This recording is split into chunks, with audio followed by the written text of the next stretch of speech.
we're going to cover this story, I think, for one last time this week. Adrian Barry, the ghost of Banquo. All week long, the public have been demanding, where the hell is Adrian Barry? And finally you're here. Here he is. Morning, lads. I don't get the Ghost of Banquo reference, but I'm happy to be here. For Jerry's references, I often find you just have to sometimes nod and smile, and then he just moves on. Did you never read a book in your lives, lads?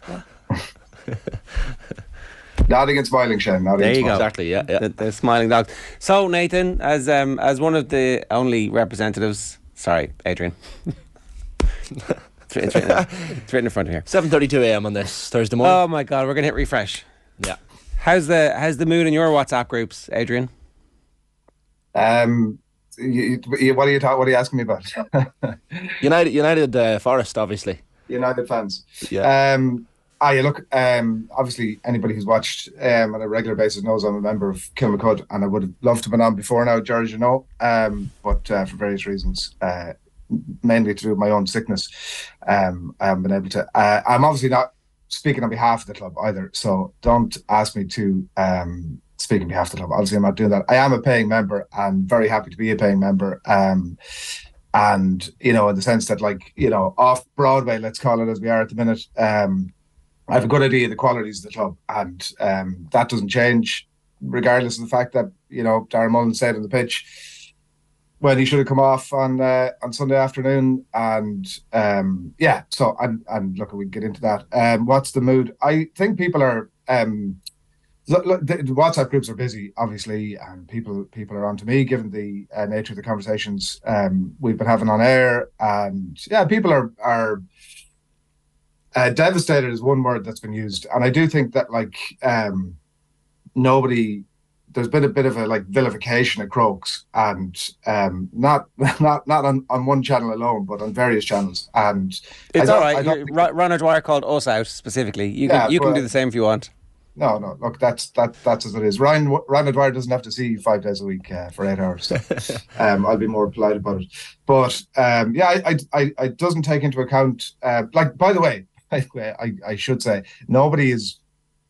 Crokes not looking for anybody to pat them on the back, of course. But I think the kicks up the ass they've got this week have been probably a little unfair in the sense that they're as entitled to win the All-Ireland as Glen are or as anybody else are. They're a club in existence. They're a brilliantly run club. They're a brilliant club to be involved in. The work they do for the community is off the charts. They engage an awful lot of young people, which again, some would use it as a stick to beat them with. And it does feel as if a lot of the commentary is a culmination of a lot of frustration for people over the years, whether it's an anti-Dublin thing, it's an anti-Crokes thing because of the size of the club, it's an anti-Shane Walsh thing because people could just use another stick to beat the club with. But I think devastation is definitely one word that's been used. Devastation, is that what you said? Sorry, I interrupted you. Devastation, is that what you said? That's definitely one tone that's coming through, that people are... for the players and for everybody else, look, nobody has wanted to be in this position. It's an awful position to be in for everybody. And so I think that's obviously everybody needs to figure out where we go from here. I was at the game on Sunday, and I was sat probably about 20 rows back from where the Crokes management was. Obviously, I'm an absolute blow-in. I've been there for a year and a half. So my passion for Crokes is still a growing thing in terms of supporting them. My kids are off the charts for them, but I was sat about 20 rows back. I was watching Robbie Brennan a fair bit and the management staff towards the end just to see what the reaction was going to be. Obviously the full-time whistle, you could see events unfolding, and it did look to me, the way in the middle of a game, whether you're at it or watching on TV, you have a million thoughts about a million things as the game's unfolding. And there was definitely a thought for me with that substitution towards the end where I was like, I've only seen one player come off, and I could see Mannion, and I was like, is there not? There is, isn't there? And then you just move on because of the excitement of the thing. And so, obviously the trophy gets presented. There was no sense immediately in the ground at that time that there was anything up. And then we sort of shot out of there fairly early. and went home. The kids were mad to go down to the homecoming afterwards, so I went down to that. And yeah, at that stage, the murmurings had sort of started around. It certainly wasn't dominating every conversation, but it had started to build and build and build. At that point, obviously, it was doing the rounds on social media. Some people who were at the game had spotted it, and the consequences of it were only starting to really unfold at that stage. Okay, I do think that you talked there in the middle of it, and when I interrupted you, sorry about that. The reasons why this has become such a big story are because it's anti-Dub, it's anti-Crokes, it's anti-Shane Walsh. I don't think any of that's actually real. Like I think that Crokes have built a siege mentality around the whole nobody likes us because we're the biggest, and they resent being called a super club, as do Na Fianna resent being called a super club because they have such big numbers. They think that it's a negative. I actually think, like, the point you make about they do great stuff for the work around the community. Every GA club has that. Like every GA club thinks that about themselves. That is every GA club's identity, is like, we're taking young boys and girls away from the street corner and we're giving them purpose and we're giving them skills to deal with life and we're teaching them how to win and lose. I don't know, maybe people resent the fact that any GA club claims that more than another one. But it doesn't, like, I don't buy the whole there's an anti-Crokes glee to what's going on. I think it's just a question in this instance of fairness. Like, well, I feel like if it was the other way around, the vilification would have been equally as strong. You know, if Glen had... But I don't think there's been vilification. No. I actually reject that there's been vilification. I think that when something unfair happens, you either call it out or you don't. And if you don't call it out, then you don't stand for fairness. Yeah. And I think in this instance, it has come down to that. And obviously, we've been attacked by supporters of Crokes. I'm not saying members of Crokes, but, you know, some members of Crokes have been looking for my phone number late at night from other colleagues of ours going, oh, we want to talk to him. I'm like, fair enough. If you want to talk to me. Like, slide into my DMs, lads. That's fine. But I think this is a question of fairness. And ultimately, the rule is really straightforward. If you've got 15 on the pitch, you've got 15 on the pitch. And the repercussions are also really straightforward. So, I think if Glen had 16 on the field for the last play, that would have been unfair too. And they shouldn't have been allowed to win that. I think that, like, if the Dubs win All Ireland this year and they've 16 men on the field against Kerry, or if Kerry do it against Dublin, even against Dublin, I would still say I don't think that's right. And, like, I mean, I live in Dublin, but I'm a Kildare fan. Yeah. If Kildare win with 16 men on the field, it'll break my heart. But we'll have to give a replay. Yeah. There's a lot in that. The vilification bit, look, I can understand where they're coming from. They've, like, you know, I have no idea what you're talking about there, but, like, if you're involved in the team or you're around the club, they've been through this. Crokes are not also, yes, that would have been, they currently stand, depending on which side of the fence you fall, they've either won 2 All-Irelands or 3 All-Irelands. They're not like a Finbars or a Vincent's or a, there's, what you call them, Nemo. Like, they're not like serial winners. This is not like something that people are used to coming into the club. And, like, of course, I wasn't, by the way, for a second suggesting that they were in any way different or positioned themselves in any way different to any other club. I've been only there to say it again, a year and a half, and my experience of it has been, as I've said a million times, and I'm not just bringing it up now, has really blown me away with how they harness the volunteer movement of the community and all that stuff. And I appreciate that their sidebar conversations, and most people listen to this are saying, yeah, but what about the game? And look, I get that, but I do think as well it's also important to give that context. And yeah, look, in terms of the game, there's the two sides to it, Ger, right? There's the stuff that happened on the pitch, the rights and wrongs of that, and there's the stuff that happened afterwards, right? So if you take the first part of that, I'm assuming, and I can be as naive as anybody in this, but I'm assuming that it was a mistake on everybody's part. You know, the substitutions are made. There's a mad melee. Michael Verdi, I thought, put it very well earlier in the week. There's a mad sense. I, by the way, I have no idea what it would be like to be on the end of the pitch like that in an All-Ireland final where all hell is breaking loose. And there's a low percentage chance, you have to accept, that Glen, a chance, but a low percentage chance that Glen are going to get some sort of a score from the 45, and that, again, history is going to repeat itself. So that lends into the madness. So I can see a situation where the sub comes on, Mullen doesn't see it, he doesn't come off, and he stays on. And then you have the added confluence of the linesman on the who's come in off the sideline, who raises flag for whatever reason, God knows, putting the flag down, and then Glen take the free quickly. And then at that point, heads are gone from every side. Like, heads are gone from the line staff, because it appears as if Malachy O'Rourke was asking for the 45 to be retaken. It would have obviously just done and dusted it right there. Yeah. If the officials had have agreed to it at that point. So I think that's the first part, and you'd have to accept that. Sorry, my assumption of what happened there is that was all really unfortunate and not in the slightest bit deliberate. Yeah, and it was a slim chance that Glen would score. I guess the point is that it's not a zero chance that they wouldn't have scored. The other thing is, I suppose, when you say, like, whether it's 2 or 3 All-Irelands now for Kilmacud is a matter that's up in the air. Is there an element, do you feel or think, Adrian, where within Kilmacud that are saying we're on 3 now and that's it? I haven't a clue. Not a notion. Like, genuinely, how would I know? I do think that and sorry, from the people that I've been talking to, who are just same sort of paying club members as myself, there's certainly nothing like that going on. There's certainly nobody going, that's our trophy and we're hanging on to it. I've no sense of that. Maybe that's what happens in the end. I have no idea. But yeah, just on that second part, then obviously. Sorry, on that though, the point about the deliberateness or not, like, it's largely irrelevant. Did they get an unfair advantage in that final play?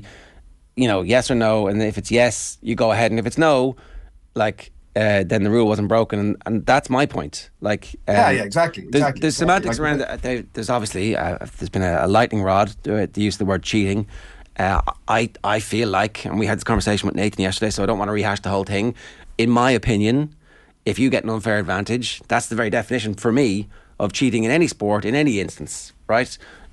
You would disagree with that, I think, and as not really. I don't want to rehash Nathan's argument. Needless to say, I was leaning towards trending towards Nathan's side, that people cheat all the time, and that is a part and parcel of sport, as they say.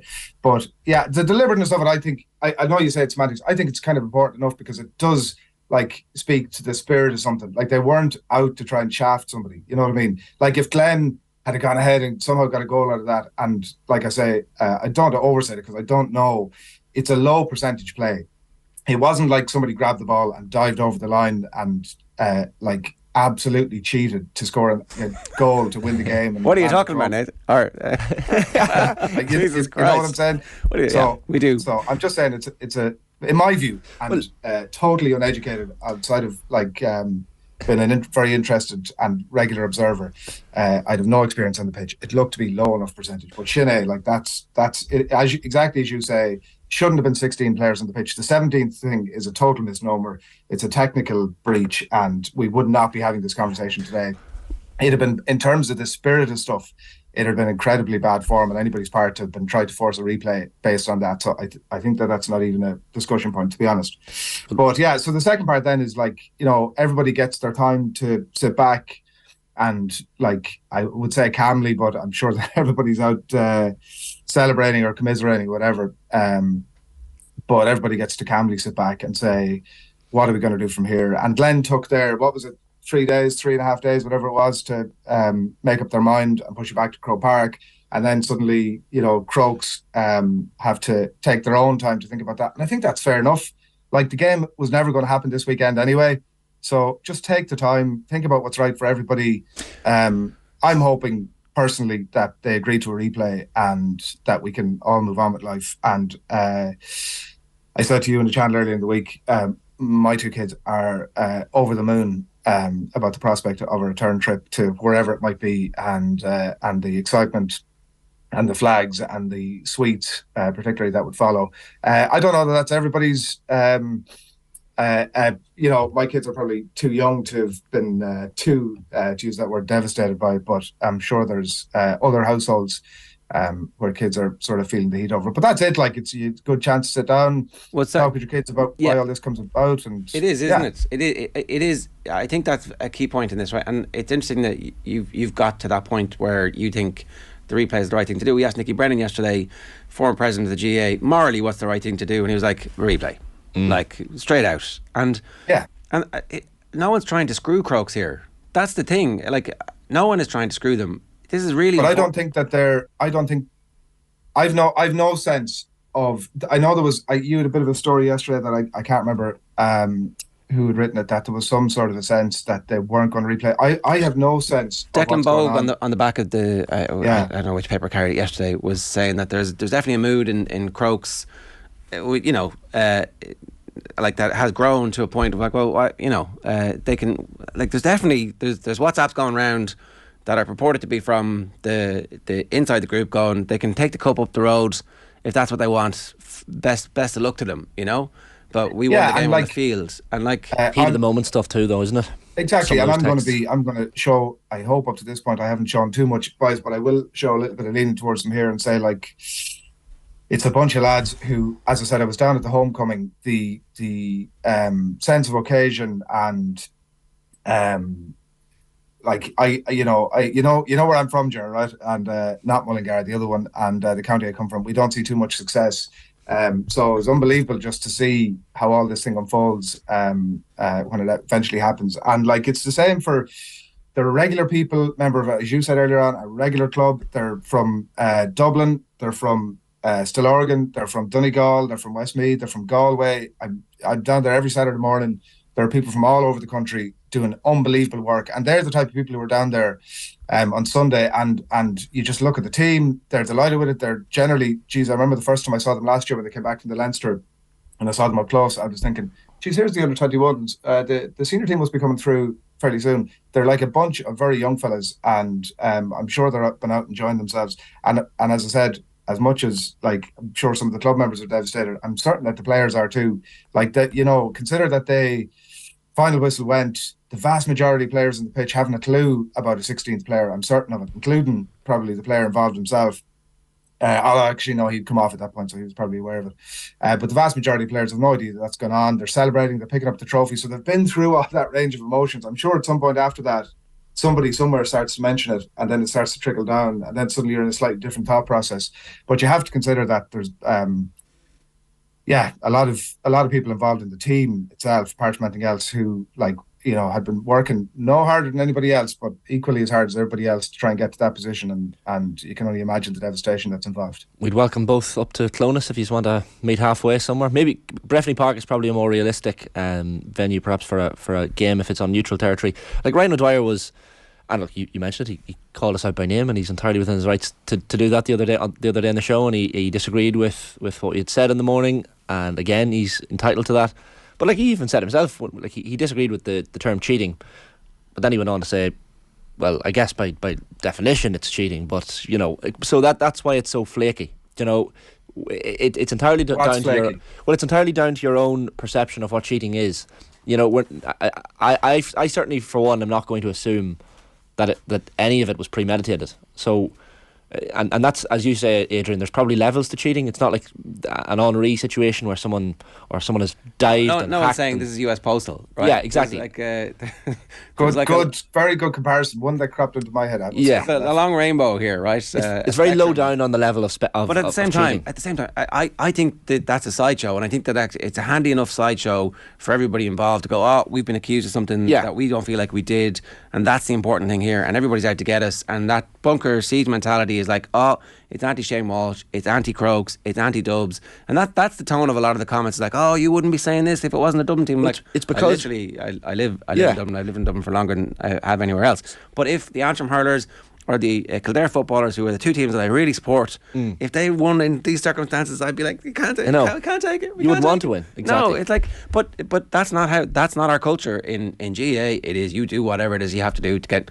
If it's Springfield versus Shelbyville, we will do whatever we can. We'll soak the slitters for a week in brine to make sure that there's heavy balls. I can't even remember which team that was, but that was the story in one of the Munster finals. Like, oh, well, he's a legend. He cheated with the balls. Yeah. In cricket, it's ball tampering. You get banned for years and you become an outcast. It's true. We're a hero. Like, look, that's a separate conversation. It is, and I think out of this, right? Like, Jesus, Nicky Brennan hit the nail on the head yesterday. Like, there just now has to be, and I take his point about, like, If you introduce one rule for the All-Ireland final, it has to be for every other game, whatever it might be. But there's a very simple thing you can do, very simple step to make to ensure this doesn't happen again. And like,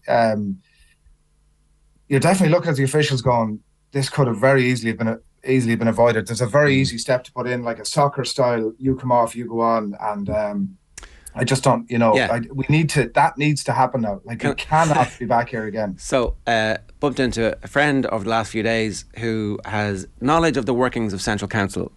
And this has come up in the past. People have suggested this. And can't be doing that, lads. Bit too like soccer. Was essentially, it might not have been said openly, but it was like, suggested. Oh, a bit soccerish, isn't it? Like, we can't have the boards. I mean, you could definitely have the boards. And if that's the case, the chickens have come home to roost.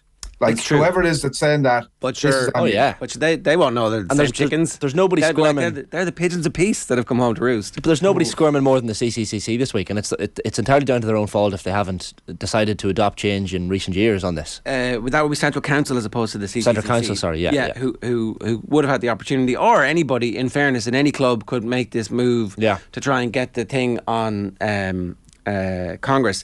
And then the other thing is that apparently there are some nuances in the rulebook which gave the GAA pause for not intervening, which I think is down to, and you really need to know the case law, is down to somehow in the past these cases have been heard, and I think when they're talking about it opening up a whole can of worms, it wasn't actually about every other game being then reviewable. It was more to do with the sentence that they would have to pronounce if they had intervened. I think the only option really, despite I don't understand this, but it was explained to me that they would have had to kick Crokes out if they had intervened by the way that the law has been applied in the past now, and that would have resulted in an appeal, and then you're in the Disputes Resolution Authority, and then all of a sudden it's murky territory, weeks and weeks and weeks. Whereas what I honestly think is if Crokes had come out immediately after the game and said, this is a mistake, it's an honest mistake, we're offering Glen a replay if they think that had an impact on the outcome of the game, and we're happy to meet them. And I think in that instance, the pressure from the GA community would have been to Glen going, well, lads, you can't take that. You can't do that. Look, do you know? I don't know what's going on. Sort of. I hopefully earlier on was trying to give some context as to why I think that immediately after the game might not have happened. Right? Because they were too busy celebrating. Well, and also it's not like it isn't the Dublin comparison isn't. You can't make like Dublin winning a Leinster or even in All Ireland to some degree because they're just in the habit of doing it. This is like a bunch of players in a club who've their second one in whatever number of years it is. It's their second final in they are high performers. They do think of themselves as All Ireland contenders. They are like the best team in Dublin over the last number of years. So I'm not entirely on board with they're minnows here, and they're only used to victory. I'm not saying they're minnows. I'm not saying the minnows for a second. The idea of and obviously it's part of the stated rule book, obviously in terms of forfeiting the game. Like I do think you would have to at that point come back to the spirit of applying that rule, and I think that would be totally unfair. Like as I said, I think kicking them out. Oh yeah, totally. I don't think nobody really wants that either. Well, in the immediate aftermath, I was like, well, they have to be kicked out because they broke the rules. As time goes on, you're like, well, that would seem to be unfair. But actually, you do have to. You have to decide either you're for fairness or you're not. And if something happens that is outside of the fairness, then the punishment should fit the crime. A lot has been made of the fact that this happened in a move in the 63rd minute or whatever it was, and the game was nearly over. Fergus Keogh makes a very good point in the YouTube comments. He says, well, the reaction have been the same had Crokes had 16 men on the field for 15 seconds for a free in the 48th minute. And probably not, but you have to take the context into the fact that it's the end of the game too. Like that. Do you though? The facts. I think you do. I think the facts are the facts, and I think 15 seconds though, regardless. The actual play time. Because the ball goes over the line, Ferris gets the ball and whooshes it away as keepers do. I can't possibly use that ball. I could waste a few more seconds by using this other ball.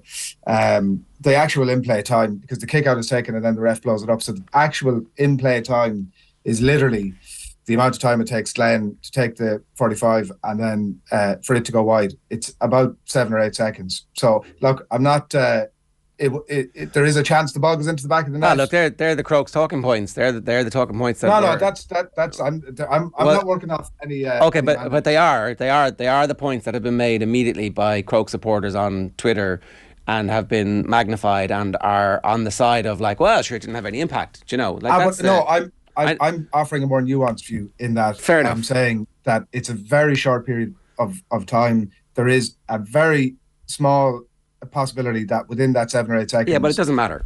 Glen score a goal. Exactly.